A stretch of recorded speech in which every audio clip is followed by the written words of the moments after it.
All right, so now we have a very interesting panel with us. It's about the digital tech adoption by consumers. Moreover, like the panelists that we have today, these are very exciting panel. We have like three unicorns on board, and one has retailized and increased the adoption of retail folks as to how do we invest in the country in capital markets. So Nitin is with us from Zerodha, who is the founder and CEO of Zerodha and Rain Matter. Then we have Varun, who's bought insurance to the retail masses and have just exploded. So Varun is with us. He's the CEO of Acko. Then we have Vivek Gupta, the co-founder of Licious, with us as well. All right. And to moderate this session, I have our very own, chair of IBCA and MD and co-founder of Multiples Private Equity, Ms. Renuka Ramnath. And along with her is Mr. G.V. Ravi Shankar, from MD of Sequoia Capital. Welcome to all of you. Thank you, Rohan. Thank you. We'll just wait for Ms. Renuka as well, and then we can start off the session. Well, welcome to this exciting panel, the spotlight on the digital tech adoption by consumers. Well, these days we hear more about our unicorns and decacorns. I would like to share another perspective on what the digital companies are doing to India and unleashing the potential of Indians. If we peel the layers of the technology-enabled business growth, the One India vision seems to be unfolding with the emergence of micro-entrepreneurs, inclusion of large proportion of the population in the workforce, especially women, a job opportunity created across the stages for different types of skills, be it blue-collared or white-collared, giving opportunities for students to earn some remuneration, opening up a talent pool across the country, and many such virtues. Could we have imagined a workforce that would include a housewife taking a live class online and making some money, a college student becoming an influencing brand ambassador on social media and making a lot of money, an aspiring college student who is managing deliveries, a small town handicraft merchant selling his merchandise across the world, a farmer selling directly to the end consumer. And yet, all of this did happen in India and will continue to happen in a much larger measure. The story of technology is a story of inclusion. It's a story of empowerment. It's a story of equalizing the opportunities for all Indians. I am much more inspired and touched by these possibilities than only shouting out about the unicorns and the decacorns. This story is going to define the future of India. This story is going to lead India to coming to the center stage in the globe for innovation and global consumerism. Finally, a marketplace which is much larger beyond urban India that we are used to conservatively thinking in the past. This is the story of a shining India in the coming decade. I want to take a moment to salute the entrepreneurs who have made this inclusion a reality. They are worthy of remembering every moment because they brought many smiles, they brought many products and services and revenue creating opportunities to people who are spread across the country in remote corners and who have gotten used to being forgotten by everybody who had the power and who didn't have the power.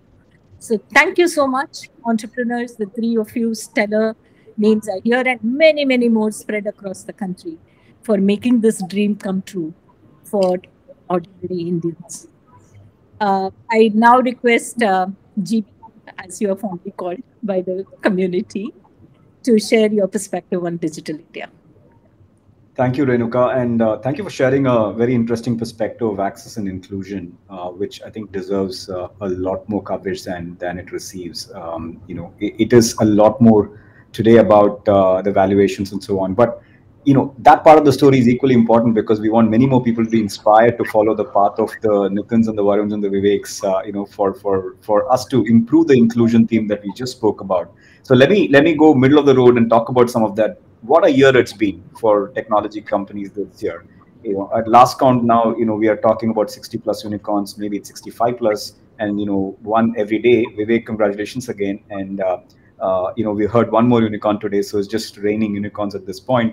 But also importantly, just the total private market cap is maybe more than 200 billion at this point. And what is most interesting is 60% of that has seemed to have happened this year. The number of new unicorns that got added, 60% has gotten added this year. Now, granted, there is some exuberance, and Nitin will probably always warn us saying, hey, look at the markets, guys, just be careful. And it's good advice. All of us have to heed to that advice. There's obviously lots of global liquidity, but there is no mistaking the fact that India's potential in terms of becoming a global technology powerhouse and creating value, which has always been something we talk about as potential, is actually translating into actual performance. And that's the thing that is something that we should all feel good about. This year will also be remembered as a year where Indian startups, particularly those that are still investing in growth, not necessarily stable and profitable, have broken the glass ceiling to create publicly listed entities, and hopefully they're on their way to become enduring long-term businesses. We saw both Zomato and Freshworks in the last few weeks go on to become listed decacorns. So a lot of value creation is happening, and this is coming fundamentally from technology penetrating every nook and corner of the economy, from retail to B2B, from financial services to education, from agriculture to manufacturing. No pocket of the economy has been left unexplored, thanks to several, entrepreneurial folks that are taking on these opportunities, and a, brave new breed of founders, who are really looking to make a mark. So it's really my pleasure to have a discussion with three phenomenal founders on this particular topic as a co-moderator on the panel with Renuka. We have a lot of good people here to share perspectives. So why don't we get rolling with it? Yeah. Thank you, GB. And before I start, I also want to say that the hope of $5 trillion Indian economy is pretty much hinging on entrepreneurs like you. So you have a small task ahead. And as a mark of great honor to all the great work all of you are doing, IBC has granted 5 extra minutes to this panel. So I'm sure you'll feel very proud about it. Usually we have the rapid fire questions at the end of the panel, but we live in an era of, short content. So we thought, why not start the panel with rapid fire? We are going to start with Nitin Kamath, who's looking the coolest today, for the first question. So I will ask the questions to you, Nitin. First one, zero commission, zero investors, zero dilution. What's your next zero? I don't know, maybe 80, 10 million customers. So. Excellent. Nice. A leader you look up to? Sorry. Leader you look up to? Oh, yeah, no, Azim Premji. Lovely. A moment when the Zerodha world seemed to be crashing. If indeed that moment was there. Yeah. Yeah. So there was, I think in 2017 is the first time we saw scale growth. And, when a lot of new customers came in, the platforms didn't scale very well. So I almost jumped off a building. Okay. And this is a bit off question, but what would be your advisors to entrepreneurs who are taking money from investors? No, I mean, I think it's take it only if you need it, and because it brings a lot of obligation along with it.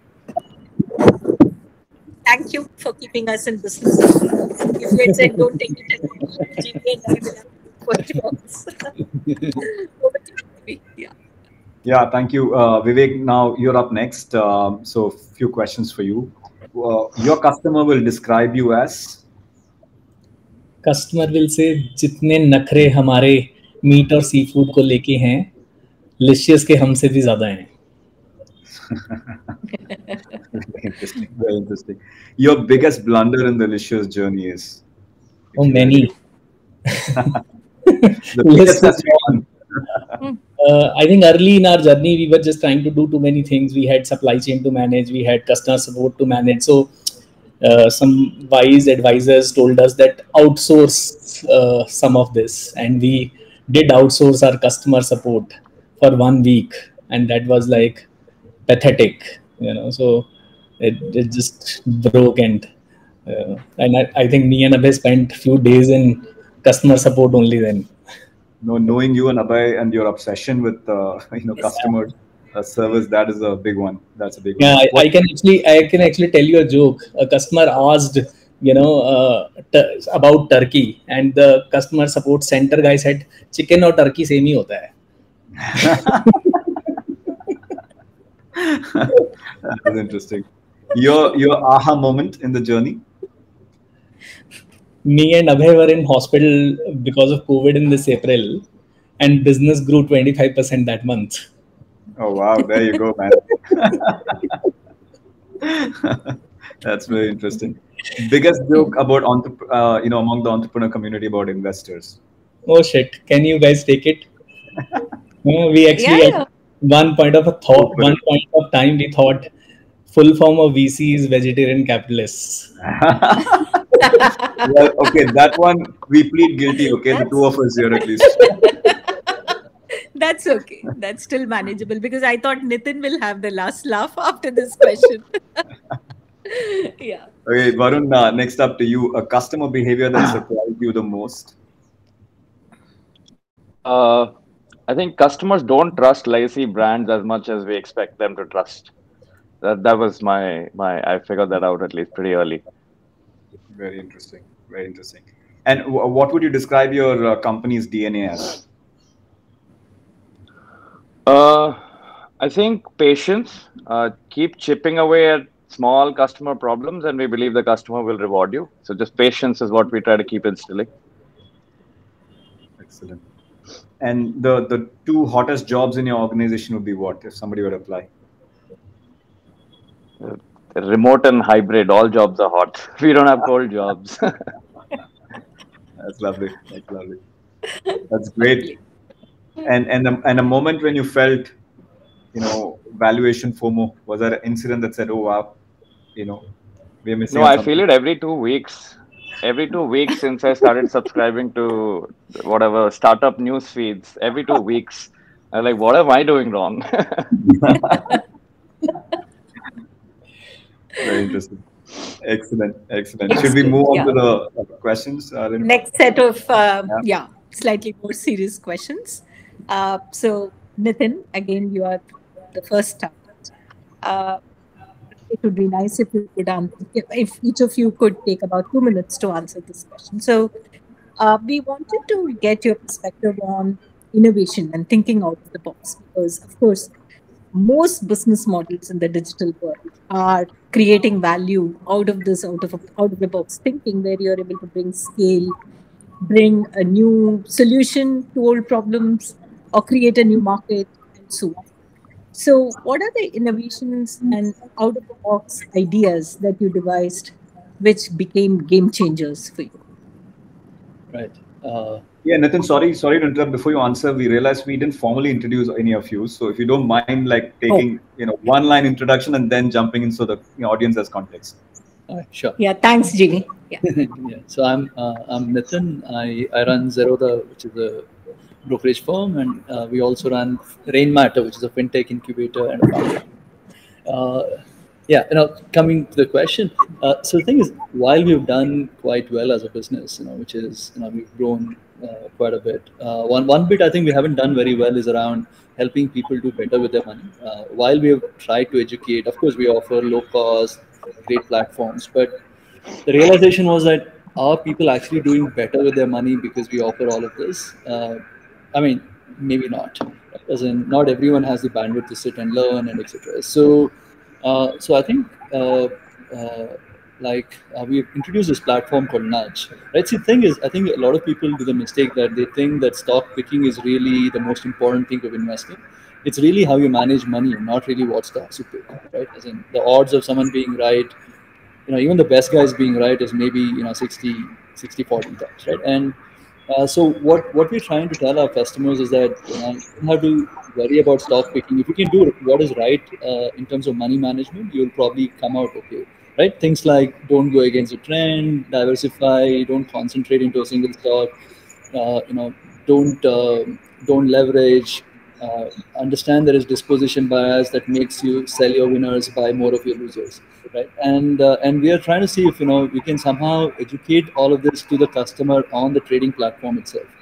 Uh, so uh, so when a customer decides to buy a stock, when he places a buy order and he confirms the buy order, we get a few seconds where we get his undivided attention, right? And we've realized that that's where we can nudge him towards right behavior. The platform is actually called Nudge.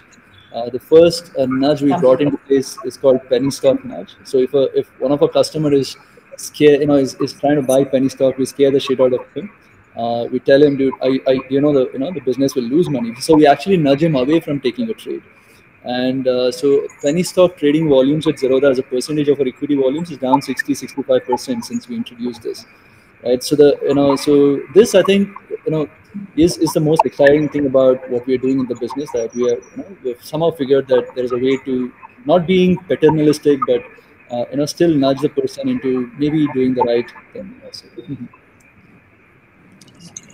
That's fascinating, Nitin. The whole world of behavioral economics, I guess, is at your disposal to encourage people with good behavior.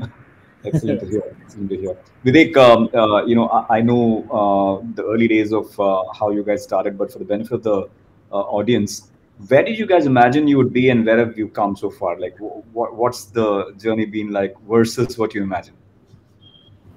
Actually, we started with everybody telling us that India is a vegetarian country. We don't eat meat, and then we know some numbers that India consumes roughly 3 lakh crore worth of meat. And Nitin, I'm also a fan of Mr. Premji, and I heard him saying once that if people are not laughing at your dreams, then you are not dreaming big enough. So in that vegetarian country, we wrote a first business plan of 300 crores and showed it to Mr. Pai, Mohandas Pai, to invest. That's how the journey started. But I think after spending 6 years in this industry, what I feel today, that what Amul did to this country, in 30 years, where India was a milk deficient nation, and today we are the world's largest milk producing nation. I think that is the opportunity this sector lends.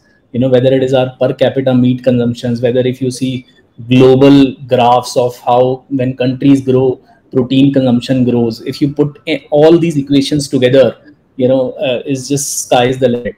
And on top of it, if we consume that large meat, we have still hidden it under some black color polythene. I think somewhere our hypocrisy has not let this sector come out of that, right? Tell me one food product which we consume is sold in the way meat is sold. There's nothing. But we have let that sector there. And there are many more sectors which belong to black color polythene. Today, I believe all these sectors can be great businesses. So that is what I think meat can do. And every time this opportunity, when we go deep, surprises us to ourselves. So we only laugh that we have written something wrong and we can do bigger with us. So that is how. And I think even with the brand, at one point of time we were building Licious. I think today Licious is building us. New era every time. Very interesting. Very interesting perspective. Now my turn to ask Varun. Theoretically, Varun, we know that there are early adopters to any new product. Obviously, selling insurance online is indeed a very new business. We know Policybazaar exists, but you are a direct-to-consumer brand. You have to win customers online. And there would be early adopters, and then there would be some followers and real lagans. So how have you managed this customer journey? Are there insights that you can share which allows for acceleration of the subsequent two cohorts of potential customers? Sure, I'll start off with the beginning that when we set up a brand new insurance company and we got the opportunity to do so, I wasn't quite sure who the first guy will come and buy a policy from us. Like, why would he buy, right? Like, I'm selling, he could buy from anywhere, Tata, Bajaj, ICICI, and we weren't sure how the first customer will even, sort of come in. And would they even understand that we're a new insurance company, or are we an aggregator, or who are we? And, we've I think it was so complex in our heads that I don't think I had a very clear understanding of early cohorts to middle cohorts to laggards, or how it would work. I think that was just a little faith-based that what we're trying to deliver is value to consumers. Let's see what happens. I think as things started to roll, I think a couple of things we learned on the way. Number one is the early guys are usually guys who are either rooting for change or are your champions who like new, better things to happen. Or in the risk business, at least that we are in, are fraudsters. So it's one of the two that really, and you suddenly start enjoying the scale. I was like, okay, good stuff is happening, but probably half of that good stuff is not the good stuff, because people seek you out, right? Like, so I think that was an early learning, that you'll have the early adopters who root for anything digital, anything more convenient, anything which is new age or more transparent or more direct, where they feel the power of the decision making in their hands. I think those customers you'll always get. And then you'll get the fraudsters in the risk business. Maybe even in e-commerce or stuff, people who could game the system, return orders, all of that, stuff. I think every online space has gone through. I think when we move into the middle cohorts, there's this, standard things that we hear: do an MVP, scale. I think the whole thing changes. Middle cohorts, or the sort of the big middle of the market, really needs a lot more to convert. And that lot more could range from wanting to talk to someone, figuring out who you are, not being the first one to try you out, knowing that enough people have tried you out before they, try you out. And so at scale, at the mid scale, as probably alluding to what Nitin pointed out, when things started to things break, and they break very badly, and your MVPs, so-called MVPs, now don't work. So our understanding has been that the early adopters you'll get quickly, but they not necessarily might be a full reflection of what are the problems that you need to solve. And as you start getting into the middle, every small detail, from customer service to brand to making customers feel a sense of FOMO for not having tried this out, a lot of it goes in, and it's much more difficult than the early adopters. At least that's been the learning so far. Thank you, Varun. Yeah. Interesting. Back to you, Nitin. One question for you. You are in the business of financial services, especially in the investing business, where you have to build a trustworthy brand for a lot of people to use your platform, to come to you to help manage their hard-earned wealth. How do you go about doing this well and not faltering, because you don't get too many chances to to kind of recover, right? So. No, I think what makes it tougher is that when you're actually lower cost, and because people usually question credibility when costs are low, right? And especially if you're in the business of money, then it's a problem. No, I think there's no easy answer to this. I mean, it's taken us a long time. So the first 100,000 customers we took 6 years, right? And the next, I think, 6.9 million customers happened in 4.5 years. So a lot of effort went in the first 5-6 years. So I think it's about being transparent. I think it's about, if you screw up, just come up, own up, and actually talk about it. Very few people do it. So when you do come out and talk about it, you kind of build that brand. I think more importantly here is to always do what is right for the customer. And I mean, it's very easy said than done. But if you start taking decisions which is right for the customer, I think in today's world where people are connected to each other and influenced by like a certain category of folks who understand when you are being right with the customer, right? So the word of mouth kicks in really, really fast, right? So yeah, so I think it's those two things. I mean, it takes time, and just be do always what is right for the customer, even if it means it's not right for the business, I guess. It's an amazing one. Actually, I do think all founders listening to this should kind of imbibe this, doing what's right for your consumer. And I'm pretty sure Vivek and Varun would kind of also agree that this is one of the core tenets of building a very enduring and long-term business. Fantastic. Yeah. So next one, Vivek, to you. How did you, first of all, how did you even think of creating a premium brand online? And how did you manage to achieve that successfully when the common perception about online is about discounting, about cheap? How did you even think of such a high idea and bring it to fruition? Yeah, Renu, this is a very interesting question. Actually, this has been asked to us many times in the past. I think online as a market, okay, has never created a category. Existing categories have been sold online. So people already had some product experience and there were only business modes of price, or there was business mode of convenience. There was no other business mode. Whether if you look at meat as a category, there was no consumer experience defined in this category. There is no product experience defined in this category. If you ask a consumer, what is a best quality meat? He will say, my meat has to be fresh. Okay, then next question, if you ask him, what do you mean by fresh? That's all. It's over. He'll say fresh cut in my front of my eyes, and that is, nobody wants to see that. Trust me. So I think in meat, we got that opportunity to define what a product experience can stand for, what a customer experience can stand for. Right now, let us look at a little bit more about the category. And we have spoken to so many customers, and none of those customers have ever told me that we worry about कि मेरा आलू कहाँ से आता है.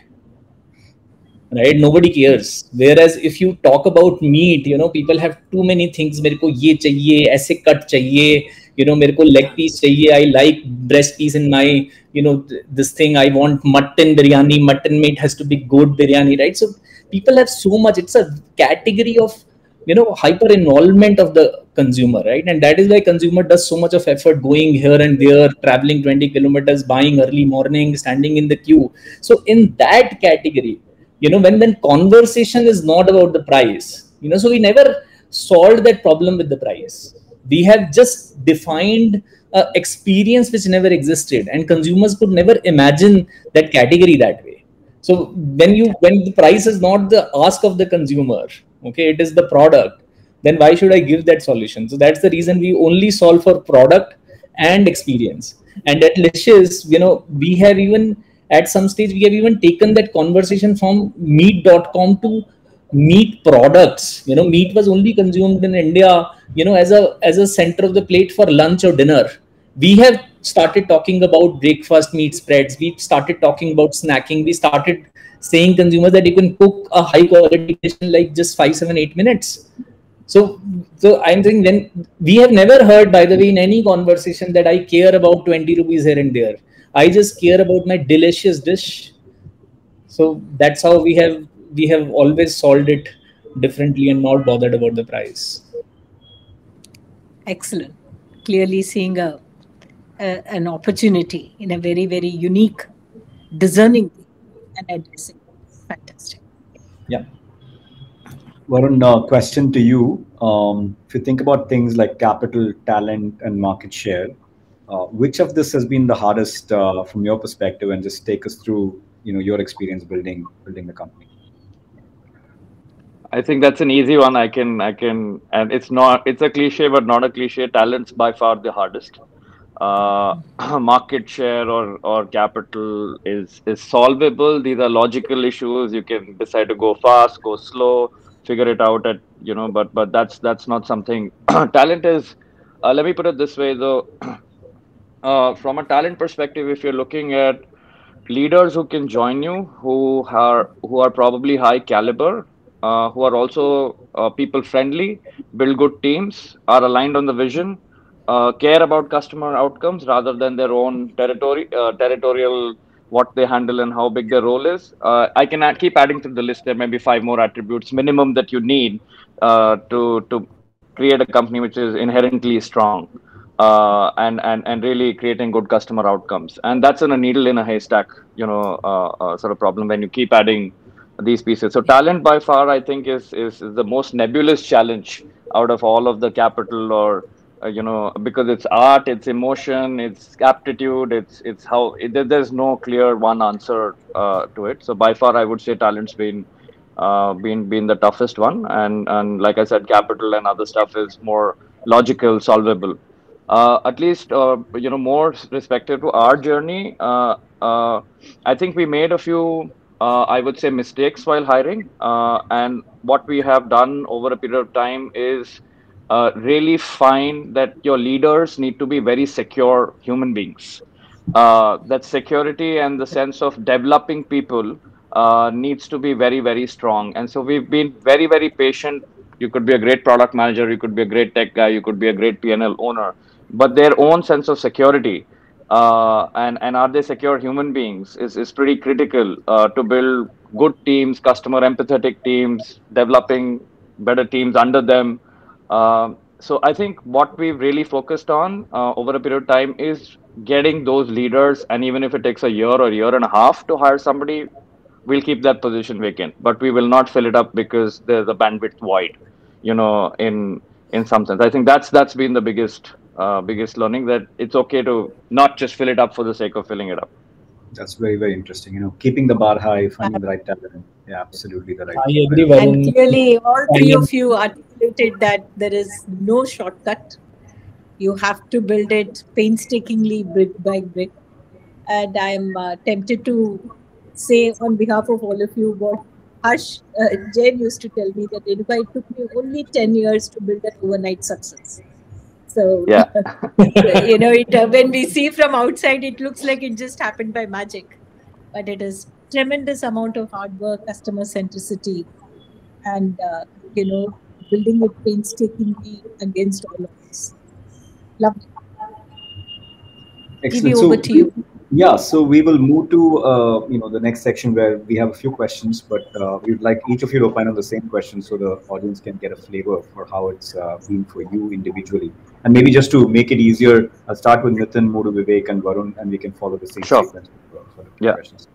So we start with, at least we've seen a lot of conversation around technology acceleration post-COVID. But if you can just contextualize for your business and take us through, how it played out for you, and what are some of the wins coming out of this, or losses coming out of this for your business in particular, and especially the context of technology, which is the topic of the discussion. Right. No, I mean, this is so last March when the first lockdown happened. My email to the team was, we need to go to the monk mode right now, and the next 2-3 years is going to be tough. I haven't been this wrong about a year and still been this right. So we were at 2 million customers and we are at 7 million now. We are adding 300,000 customers. The thing is, we charge an account opening fee. So these are people who are paying us 200 rupees to open an account. So we're 300,000 of them who are coming. I'm still confused why so many are coming opening accounts. I think one big reason was really UPI for IPO, because we missed out on that bus earlier because of the ASBA route for applying for IPO. Non-bank brokers couldn't really offer an IPO platform. So last year that got covered, and every new IPO has gotten so many more first-time investors to the market. And one is that, and second, I think. Even in terms of number of trades, we were doing 3 million trades a day, we were doing 10 million trades a day. So, just being ready technologically to be able to handle that. Like I said, right, one of the missing points in our journey was 2017 when we didn't scale well. This year, we were kind of ready. I mean, not that we were planning to be ready. We were ready to handle the scale. So yeah, I think that's how the year's been. Oh, it's amazing. It's amazing. Vivek, over to you, but you already mentioned your business grew 25% when both of you were in the hospital. So was that a bump, or you saw that consistently keep growing? That happened this year. Let me tell you a story last year when we were all not ready with the term called COVID. So there were two issues. One was there was a lockdown, so we didn't know what will happen. And then there was another rumor in the market that chicken se COVID hota hai. So I called my finance guy. I said, how much money you have in the bank? How many months will survive if we have to really shut down? But actually, I think ये chicken से COVID होता है. It actually changed the consumer behavior permanently. Consumers did not stop eating. They just, I think, whatever we were trying to preach them, they just latch on that curve much faster. And that's why in the first month of COVID itself, we grew month on month some 30%, and post that we never looked back. So this was, I think, very interesting. And then the second behavior change happened because consumers were spending a lot of time at home. I think food became one thing where I think people spent a lot of time, not only eating, I think cooking. I think that food table became, I think, their fun point. So this whole, our range of ready to cook and ready to eat was enabling people like me, to also cook at home, who can't cook anything. So that was a new thing. And, today our ready to cook and ready to eat business is as big as, what Licious was before COVID. So that was a very, very, very interesting wave for us. But first thing I think we just did is just managed our people right. I think, see, opportunity landing is one, right? How do you even encash that opportunity? Both in technology and people. So these are the two things we did differently. I quoted way back then, we actually housed 800 people, so-called blue-collar people, we call meat technicians and delivery heroes, in a hotel. Okay, so we made them feel safe. That your salary is safe, bring your families, and just stay. Okay, all the 3 meals will be taken care, etc. And we are here. That's all. You would have heard news that people have left cities and they have gone back to their villages, etc. Nothing happened. And these 800 people referred 2,500 people in next 3 months for us to hire. Wow. Yeah, so, it was one opportunity and then the opportunity encashing. And this year, when wave 2 happened, I think we were just ready. And obviously, without technology, you just can't do it. We had to hire, and hiring is the biggest challenge, as Varun said. But technology in supply chain is the key to make it work. It's a fresh business with some 48 hours of shelf life, 120 delivery centers. How do you move product? I think a lot of Indian solutioning we keep doing to, create great customer experiences. So I think that's excellent. Varun, over to you. In your case, COVID meant a shutdown for everything. Everything was shut. How did that change behavior? What are you seeing, come through this journey now? So I think the first wave, or the first time it hit us, I told the team, it'll all go away in 2 weeks. We'll be back. Don't worry about it. That was my reaction. But yeah, and I think when the reality set in that this is something way bigger and way larger that we were, imagining, I think the first thing was hunkering down and ensuring that we survive, to be honest, and just ensure that we don't lose the team members, we don't capital along the way, because we just did not know what to expect, right? And of course, business did nosedive. People stopped. For us, auto insurance was big. For us, travel insurance was big. Nobody was driving cars. Nobody was traveling. Nobody was buying anything anywhere. So there's nothing for me to insure. So I think the first 2-3 months were pretty bad. However, there was a positive light on health, because suddenly health insurance became like gold for people. People who didn't have it, I want it now and I want it today.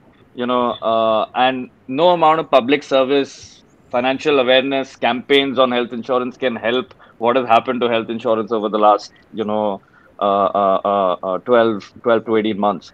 I think post-August, what we've seen is anything you can buy off a screen, there is acceleration, whether it's meat or insurance or, so anything which doesn't need you to interact with people, or you could get it sitting at home. I think that definitely saw acceleration for the same kind of marketing spends.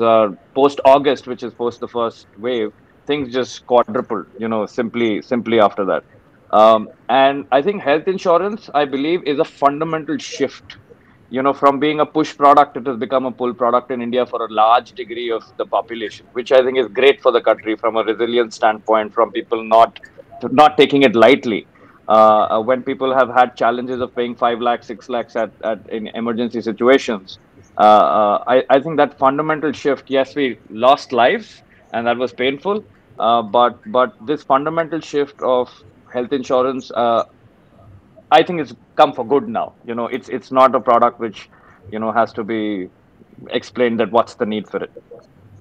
It's interesting how much we talk about behavior change from COVID, and how each of you have used as an opportunity to strengthen your position. So congratulations on all the good work and the gains from this.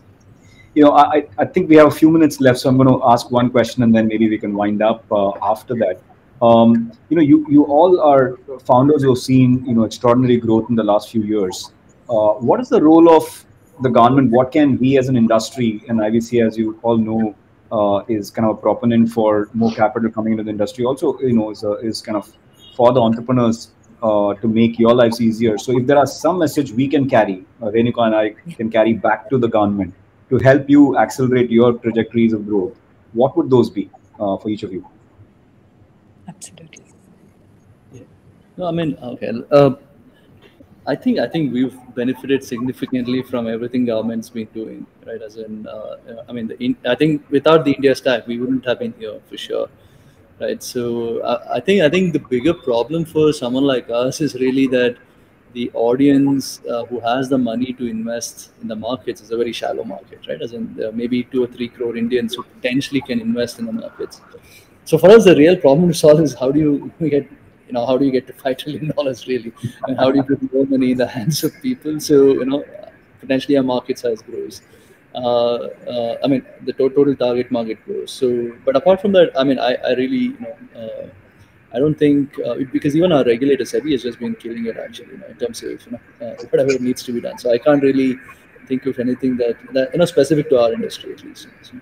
Well, Nitin, I think it's a good point you make. We often complain about the government, etc. But some of the stuff that's happened in this country, has just unlocked so much opportunity for all of you, particularly in the financial service, fintech with UPI. And you mentioned SEBI's role in this. They've been the vanguard, like just keeping everything safe, but not really, like still allowing innovation, but still keeping it in a boundary so that it's not kind of a yo-yo, but we have steady, stable progress. So, thank you for acknowledging that. I think it's important that we take note of what is good as well while we talk about what more can be done.